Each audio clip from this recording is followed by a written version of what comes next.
my hands. Just like that.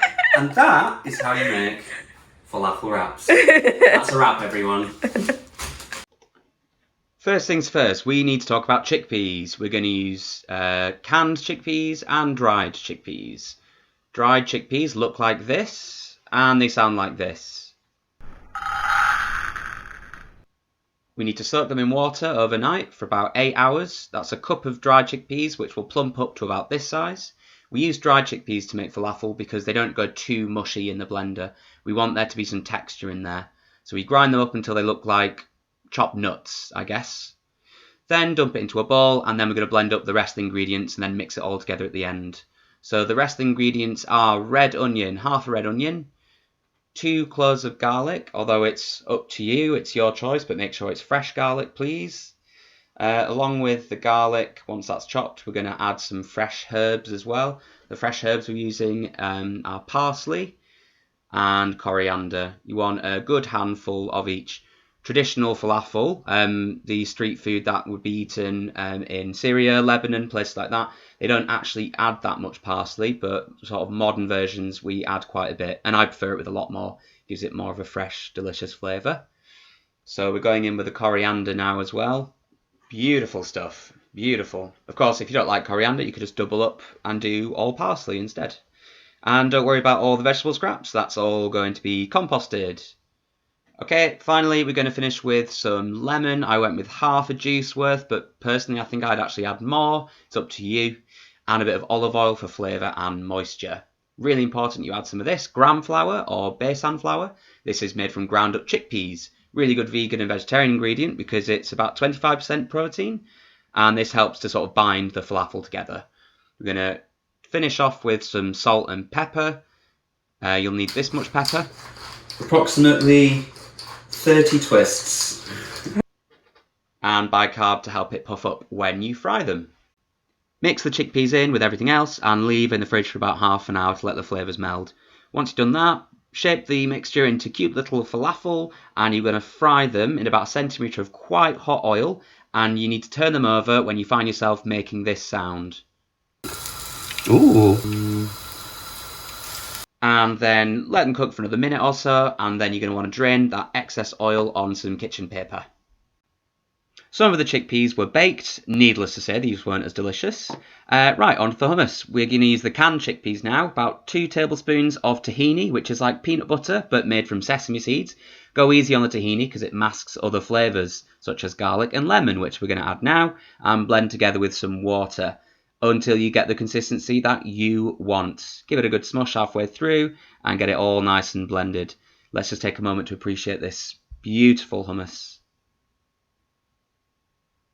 And if you are so inclined, you can drown the hummus in some olive oil. Hummus is a really healthy dip, full of protein and fibre, even if it is drowned in a pool of olive oil. As the French say, everything in moderation, including moderation. Now, you can't have hummus without pita, so we're going to make some handmade pita breads, if you can call it that. I didn't find a recipe, I just kind of went with it. I dumped a load of flour onto the worktop, worked in a bit of salt, added a tiny bit of olive oil and then water, and mixed it together until I got the consistency I wanted. Just keep working it, keep adding water as and when you need it. If you find you're left over with some bits of kind of dry dough that won't work into the main blob of dough, just discard them. They're just going to make the dough too dry, so we don't need them. As a side note, if you're eating wholemeal pita breads with hummus, then you're actually eating a complete protein. Protein is made from amino acids. There are 22 types. The human body can make 13 of them, but 9 of them it cannot make. These have to come from your diet. If you eat hummus and pita breads together, you'll be getting every single one of those essential amino acids. So very important if you're someone who doesn't eat a lot of meat or is in fact vegan like myself.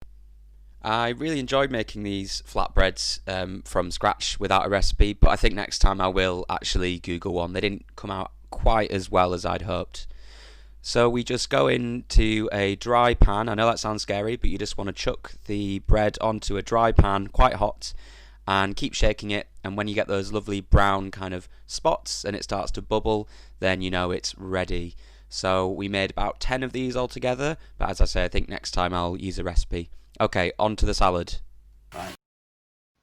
We're making something called a tabbouleh. This is a common dish in a lot of the Levantine regions, so Syria, Lebanon, Iran, places like that. This is bulgur wheat. You just soak that in some hot water for about an hour, and it's a really lovely, nubbly kind of grain, but you could use couscous, quinoa, rice, whatever you want. We're going in with fresh parsley again, lots and lots of fresh parsley. Again, depending on the region, depends on the sort of quantities. I like a good amount of everything. Coriander, garlic, tomato going in there, some spring onion, some cucumber for sort of fresh, juicy flavour. And all this is brought together with some lemon juice and olive oil. It's very similar to a lot of the flavourings in the falafel, which is why it will go so well together. Bit controversial choice. Mint sauce instead of fresh mint going in there. Please forgive me. It does work really well though, actually. And as I said, some lemon and olive oil to finish it off. And then just season to your preference. And there you have it. We have an entire Middle Eastern feast on our hands. We've got the falafel, the flatbreads, the hummus, and the tabbouleh side salad. I really enjoyed making this dish, not least because it's such a great meal. It has universal appeal. Bring your family, bring your friends around. Have yourselves a falafel party. I made this recipe video for two reasons. The first reason is the food is delicious. It's inspired by foods that would be eaten in the Levantine region, which includes places like Syria, Lebanon, Jordan, etc. And yeah, I love the food and I wanted to make it. The other reason is, well, it's a celebration of culture. It's a celebration of people and the foods that they produce. I think we all often need reminding, I know I do, that these people are so much more than just refugees. They're people with lives, hopes, aspirations, dreams, favourite foods, and I think it's really important that we remember that. The more we remember that they are humans, complicated creatures just like us, I think the better things will be. I really hope you enjoyed this video. Please stay tuned for more. Content like this will be heading your way in the coming weeks. The ration challenge hasn't started yet, but on Sunday it will have done. So the next recipe video you see from me will be made only with foods that come with my weekly refugee ration box. So stay tuned for more on that. Apart from that, please make a donation if you can. All the links for it are in the description below. The money will go towards refugees living in a refugee camp in Jordan, and your money will make a huge difference. Thank you so much in advance. If not, then please like and subscribe. That will mean the world to me as well, and you will be making a massive difference also. Take care, and I will see you next time.